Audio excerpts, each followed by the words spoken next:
बौद्ध भिक्षु बोधि धर्म जब बौद्ध धर्म को भारत से चीन, जापान और पूर्वी एशिया के अन्य देशों में ले गए तो बौद्ध धर्म की जैन शाखा विकसित हुई। इसमें कथाओं के माध्यम से चेतना का विस्तार कर बुद्धत्व की प्राप्ति काबिल बनाया जाता है। ऐसे ही एक जैन कथा है।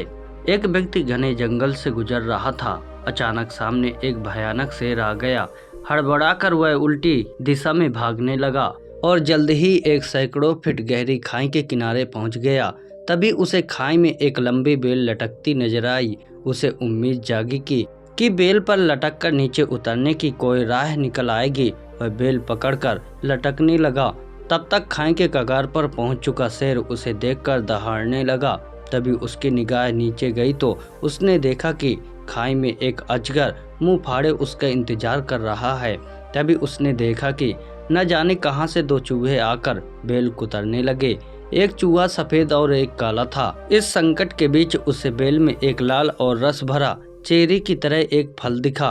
उसने फल को मुंह में रखा और कहा कि कितना मीठा और अद्भुत फल है।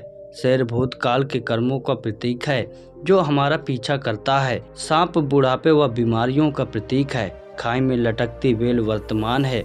भूत व भविष्य के खतरों के बीच हम वर्तमान में वजूद बनाए हुए हैं।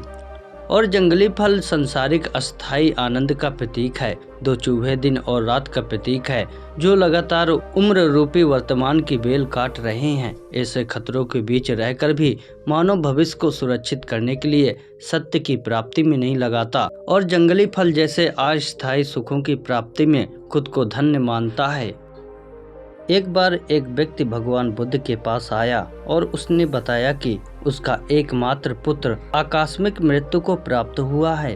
तभी से उसके शोक में न वह ठीक से सो पाता है और ना ही खाता पीता है। बस एक ही आशा में उसका जीवन बचा हुआ है कि कहीं से उसका पुत्र फिर से आ जाएगा। उसकी व्यथा सुनकर बुद्ध बोले, लगाव से दुख ही होता है। उस व्यक्ति ने असहमति जताते हुए कहा कि आप गलत कह रहे हैं। लगाव से कष्ट नहीं होता है, वह तो प्रसन्नता और आनंद देता है। बुद्ध कुछ और कहते इसके पहले वह वहां से चला गया।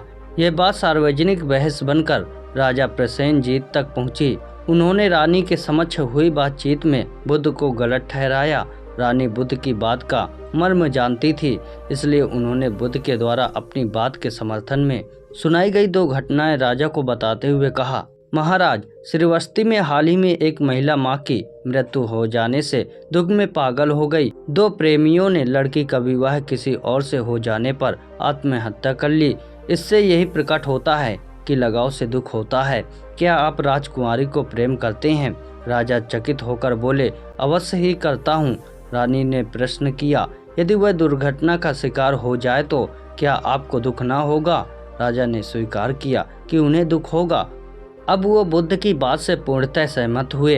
वास्तव में लगाव या प्रेम आनंद देता है, किंतु अनुकूल परिस्थितियों में यह संभव होता है। प्रिय पात्र के अभाव या उसे कष्ट में देखकर यह प्रेम दुख में परिणत होकर तकलीफ देता है। इसलिए अपने प्रेम को संयम की लगान से कसकर रखें।